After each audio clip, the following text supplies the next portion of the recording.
Pennsylvania. Joining us on the phone now is Representative Don Bacon, Republican of Nebraska, a veteran himself and a member of the Armed Services Committee. Congressman, when you heard the news yesterday, what did you think? I was heartbroken. You know, as a five-time commander in the Air Force, I've had to go to 10 different people's homes. And we see the utter heartbreak and pain. I just realized last night and probably this morning there's going to be 12 notifications being made. And I can't imagine a mom or a dad or a spouse getting those words.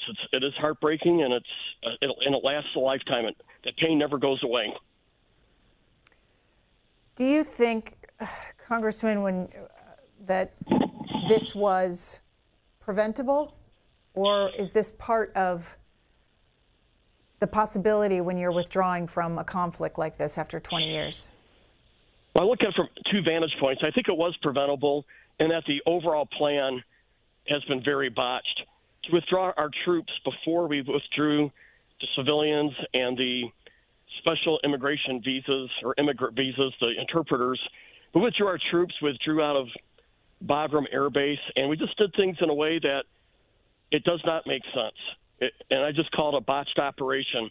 But once we're at the point where we were at in last week, where we're at the airport in Kabul, it's a very vulnerable spot. You have 1,500 Americans trying to get out. You have also these interpreters who are trying to get out, and the Taliban have checkpoints. They're turning people away. And so it's a vulnerable target for terrorists at the gates. It's also vulnerable after the 31st from the Taliban firing mortars and rockets in the airfield. We're in a very vulnerable, untenable position, and I think our servicemen are in just a tough situation. We got to get out our 1,500 people, but yet our servicemen are now very vulnerable to these attacks. And ultimately, this is Joe Biden's responsibility. Him and his senior leadership team built a plan that put us in this spot. What do you say to those who argue that, and the president has said it, he inherited this, that President Trump made this, so-called peace agreement with the Taliban, and in that agreement, as we learned from our earlier guest, it consisted of asking the Taliban not to fire on the United States when we withdraw. There was nothing about, negotiations with the Afghans that was to take place after the U.S. withdrew. Well, I criticized the President Trump negotiations. I thought it was wrong not to have the government of Afghanistan as part of these negotiations. I thought the timeline was unreasonable. So, in fact, in the National Defense Authorization Act, in a bipartisan manner, Republicans and Democrats passed an amendment in the NDAA that forbid President Trump from withdrawing troops out of Afghanistan unless he came back to the committee showing conditions were met. And subsequently, the President Trump vetoed the NDAA, and we overrode the veto. So let's turn now to Joe Biden. He has the same restrictions, and he decided to ignore them.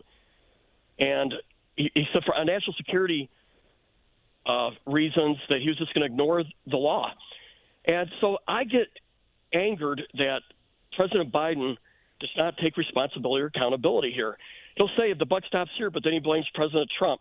Now, I disagree with President Trump with some of the negotiations here, but in the end, it was Joe Biden who took the plan. He made the changes he wanted. He accepted the risk. It was his execution of the strategy. This is all on him.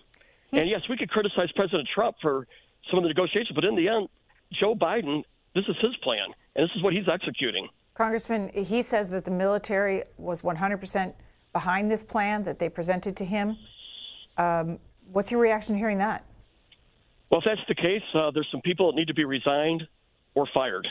But that's not what I heard on Tuesday when I was in Washington, D.C. I heard the senior leadership in the military and the intelligence community recommended against the rapid withdrawal, and it was the State Department and the ambassadors and the negotiators who was on the other side of this debate that Joe Biden eventually agreed to. Now, we don't know what the actual truth is here. We're not in the inner circles. But this is a botched operation. It's the worst debacle, national security debacle in our generation, one of the worst in our history. Joe Biden's ultimately accountable, but whoever gave him the bad advice and the bad plans, they should be fired or they should resign. Representative Don Bacon, Republican, Nebraska. We appreciate your time, sir.